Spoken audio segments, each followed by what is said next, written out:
I think it's a lot more complicated than even that very long post suggests. Yeah, so I think I agree with some of that. I'm gonna challenge Philip on some of it as well, if that's allowed. I don't think it's the large language models actually that we need to be so worried about. And just to pick up on one point, actually they can teach themselves. So I can't remember. Abraham will know which one of it is, but one of them they've actually started getting it to code itself. And the problem the company's now having is they haven't got enough human engineers to keep track of what the AI is doing when it's building its own code. And I think we need to be really careful about that stuff. Really, really no, careful. 100%. But actually, and predicting 3 to 5 years in this space is absolute nuts now. I mean, 3 to 5 months is hard, frankly, at the moment. But the AI is it's achieving things very, very quickly, and time is becoming a bit elastic. So its capabilities are increasing exponentially, particularly once it starts building its own core code. Its ability to build from there is really interesting.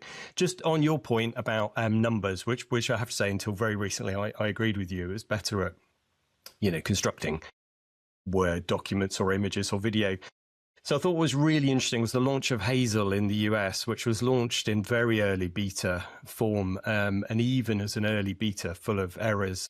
I think it actually moved the stock price of some of the big US software houses, the Holista plans, those kind of cash flow planners, the tax software, because really just out of the box in beta, Hazel was doing some things that a lot of the existing software didn't do. So it's that aggregation of client information. And I think that's where it's really interesting. So where it can go and it can analyze all the documents about your financial life, so all your past returns, all your tax statements, your bank statements, all the current investments, everything about you, all the fact finds, etc., and then start to do tax optimization. It does take away a big bit of what we've had as advisors as our reason for using the human, the ability to do the tax planning and the numbers and that kind of stuff. So I thought that was an interesting launch and maybe points the way to what's coming. Obviously, that's US only at the moment. I don't know if they've got any plans to move into the UK. Maybe we should all hope not.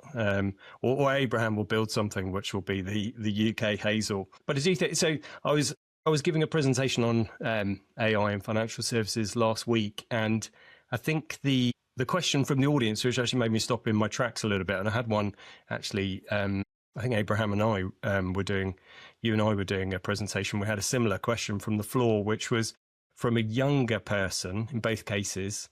And they said, well, if everything you've predicted is going to come right, where will be the entry jobs for financial services? All very well if you're already an advisor, but where are the admin jobs, the power planning jobs going to be in the future if AI starts doing report writing, case submission, sitting on hold to the providers to get valuation data, et cetera, et cetera. And it's a really good question because you can't freshly mint advisors out of the box, or maybe you can, maybe that's the answer. But you do, the AI is certainly closer to eroding quite a lot of those entry level roles first. And it's probably the lunch of those that it will get eaten first before it moves on and starts taking over the advisory piece.